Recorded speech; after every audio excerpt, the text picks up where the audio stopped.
All right. Thank you, guys. Thank you for your questions. I was told that it will be short and simple questions. Well, so they are short questions. Whether they are simple is another thing, but I'll try my best to answer them. And I hope they will be. We'll find those answers useful. So the first question I have here is that I talk a lot about family, and why. Yes, I do talk a lot about family. Is it not obvious? All of us are from one family or the other. There's nobody that came into this world without a family. So why not? But most importantly, I think it's an assignment that God gave me. I remember it was maybe sometime in 1999. I was praying, and after a number of things, God had told me. I don't know how it is for everybody, but for me, it was as if for my assignment, God was layering them for me. Tell me something. After a while, then seem to add more to it. So he made me understand that a major part of my assignment there was going to be our family, and he told me from Genesis 12, the story of Abraham, and all that, through you shall all the families of the earth be blessed. Was I excited about it back then? Not really, because back in those days, it was word of faith, it was prosperity, it was, some other very, very, very strong, similarly strong subjects, not hard. So I had it there, but whether I fully committed to it, I'm not too sure. But gradually, as I grew, as I began to study much, and I'm sure this way, this to be speaking to you somehow, it was coming to me.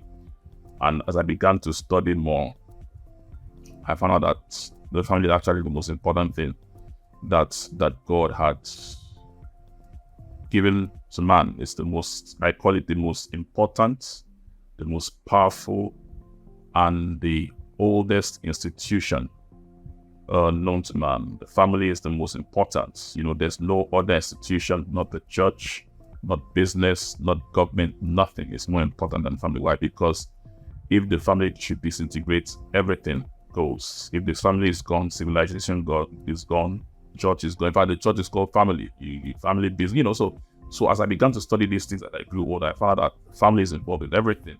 And that's once we can understand that the importance of the family, the power we have in the family, where you are raised with strong values from the family, you can take that to society and become something. And it's the oldest. It's faced all sorts of challenges, whether it's marriage, whether it's childbearing, whatever it is. The family has faced also, but the family is still standing. So as God began to give me more understanding of those things, I've committed myself more to family, and talk about that.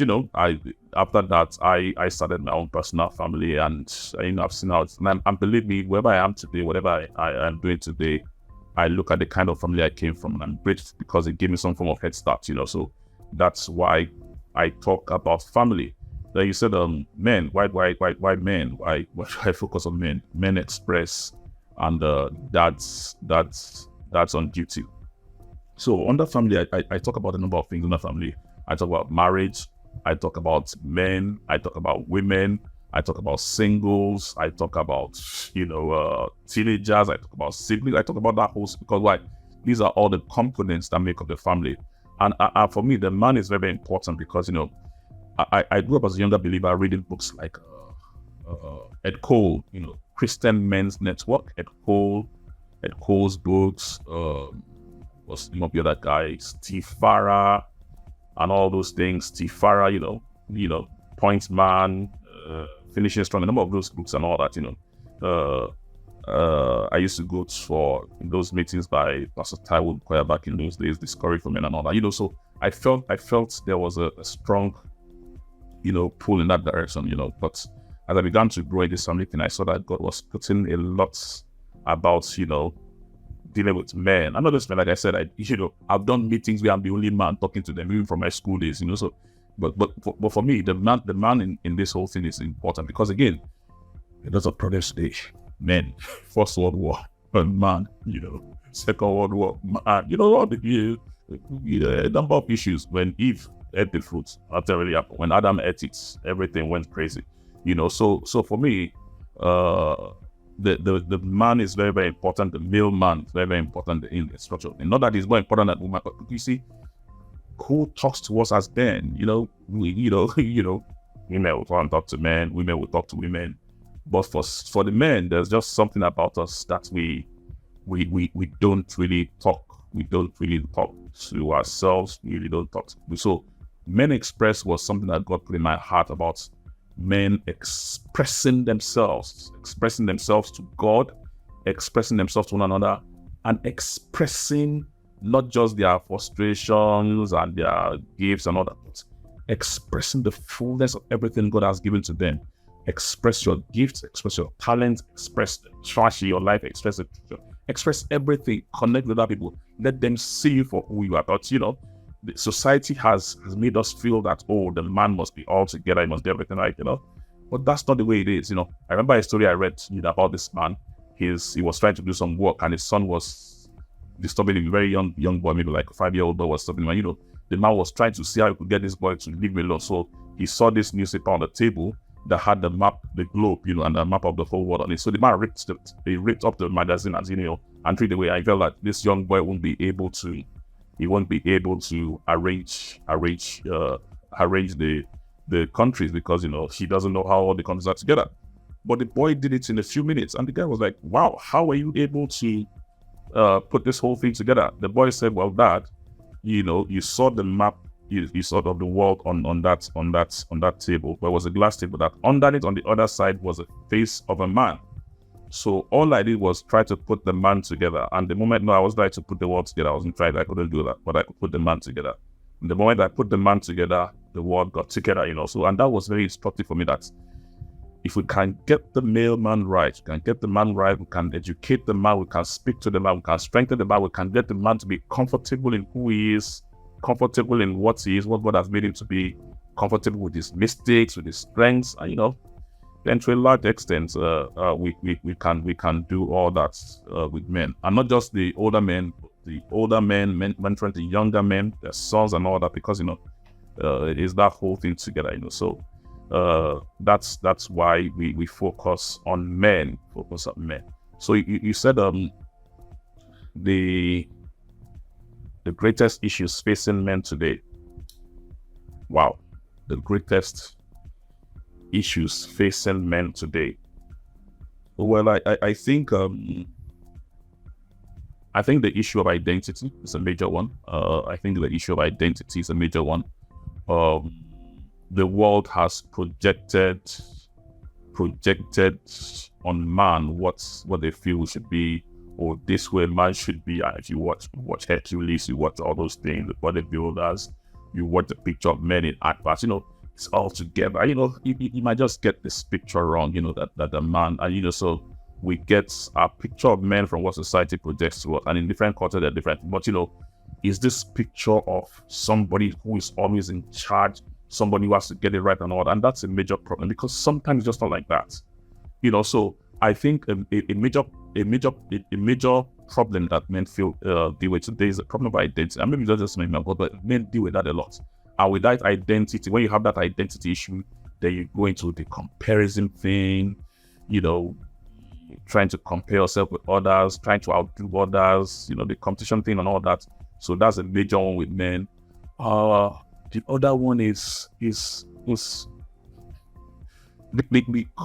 of, again, so for me, they kind of tie together. Maybe I'll mention about 2 or 3.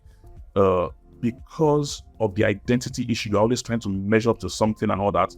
When we fall short as men, we just give up and we just get into this place of irresponsibility, because again, in most society, men feel entitled, it's a man's world, it's not. So there could come that, subtle sense of entitlement where you think you must win, you must have your say, this must happen, and people must serve you, everything must. And the moment that is not happening, you begin to withdraw from life somehow, and you become irresponsible, or when you even have that kind of mentality, you feel that everybody's like you, so you become irresponsible. So there's that temptation for a man to be irresponsible, and I've seen that on all sides, and it's not about poverty or riches now or educated or not. It's been said. So it's easy for the average man, because of again that identity, to become irresponsible, just thinking that because you're a man, you're entitled to this, or because you're a man, you did make this, then you could just coast through life and just expect everybody to understand. So there's the issue of identity, there's the issue of irresponsibility, and maybe the last one I'll talk about is the issue of tied to that also is resourcefulness. I believe that again, because of the way society is, some men just feel that once they are not in certain boxes, they just lose it. I learned that lesson in a strong way when my father was in the army.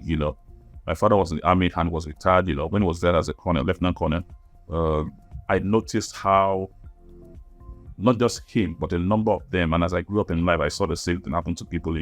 So my mates are in their retirement age now. 50s, late 40s, 50s, and all that. And I see how they feel stuck in life. They feel stuck in life. Oh, I was an engineer, I lost my job, or I was told to leave, or this happened. I was a doctor, I was this, I was that, and we just get stuck in life, and we are not resourceful enough to know that yes, you might be trained in one thing, but there is that ability in you to transform yourself into something else and to keep learning. So that's resourcefulness trap put a lot of men in trouble. And they will talk about midlife crisis, and sometimes a lot of them take it very hard on themselves and they kill themselves. I heard this story of a young man who, I don't know whether it was true or not, I read it like last week, who was doing quite well, himself, his wife and like 2-3 kids, and he lost his job under the pandemic. He couldn't pay his bills, a lot of things were happening, and they couldn't pay for their house again, and and all that. So things became very challenging. And because he just couldn't move on from that IT space where it was, what did he do? He killed his wife, killed his kid, and killed himself. And that's bad because, you get to that stage in life, you just feel that, they say women are multitasking and men are not, right? So you just get to that place where you feel you're not resourceful enough to change, learn new things, come something new and move on in life. So I think those are some of the challenges that men deal with. But, at the root of that is the identity thing. If you can resolve the identity thing with proper guidance, then I think we can solve all the rest. So, oh God. What do we have to say about power, money, and sex as a destroyer of men? Power, money, and sex.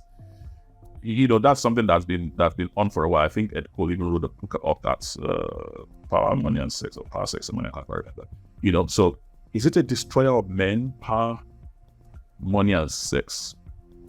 No doubt, these things have destroyed a number of men. I don't know if I should call them a destroyer of men. So do I agree?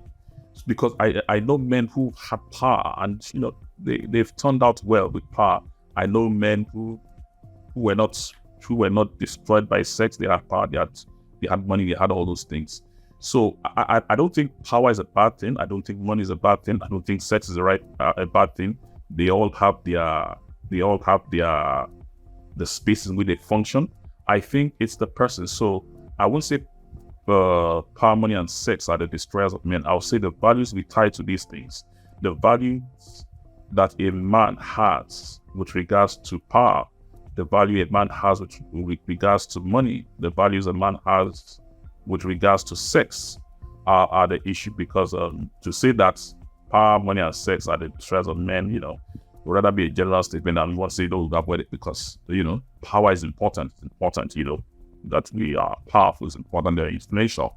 There's a lot of good we can do with that. Affluence, money. There's a lot we can do with money. There's a lot of good things you can do with money. There's a lot of problems you can solve with money. Sex is a gift from God.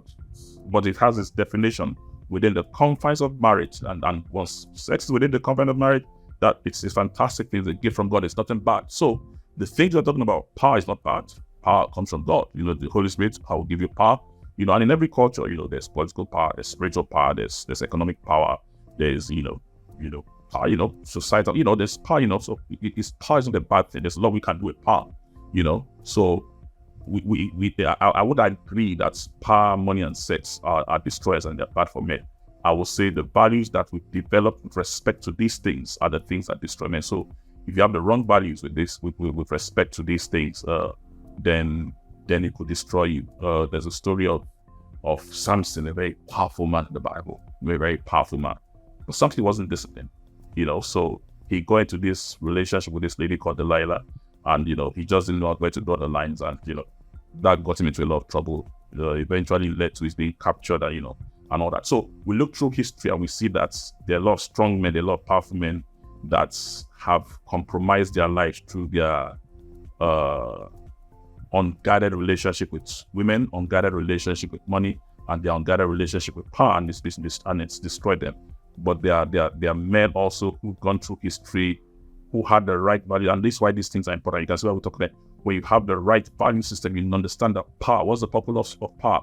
The purpose of power is to serve others. You serve them to make them better. What's the purpose of money? Money in itself is not good, not bad. But you see, and if you have money alone, what's the joy? The purpose of money is to make life better for you, your loved ones, and everybody in the society. So that's what it's supposed to be for. Sex is to be shared pleasure, to share, to procreate and all that with the person you've loved and all that. So and once you keep that within the confines, then you're okay. And to make you feel that you have no control about what power. Once you have power, somebody said absolute power corrupts.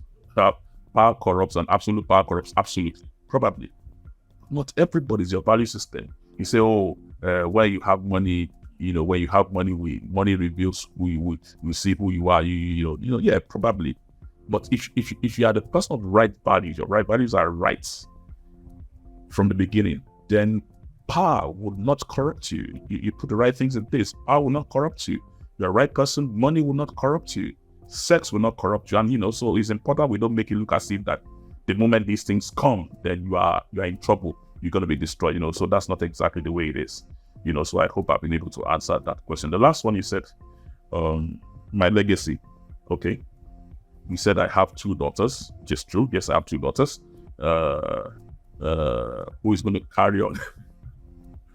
Who is going to carry on my name and my works after I've gone? All right. So these are very, very interesting questions, because I remember our first daughter about 20, our second daughter about 15. We're not having anything now after that. I remember when my wife and I were going to get married, I asked her, how many kids do you want? And I remember she said 4. And she asked me how many I wanted. I said 2. I asked her reasons. She asked me my reason. So after the first pregnancy, I guess, she was convinced that she agreed to 2. So we have 2 kids. And, I can't remember specifying that I wanted a male or female. I just said 2 kids, and I wasn't really for that.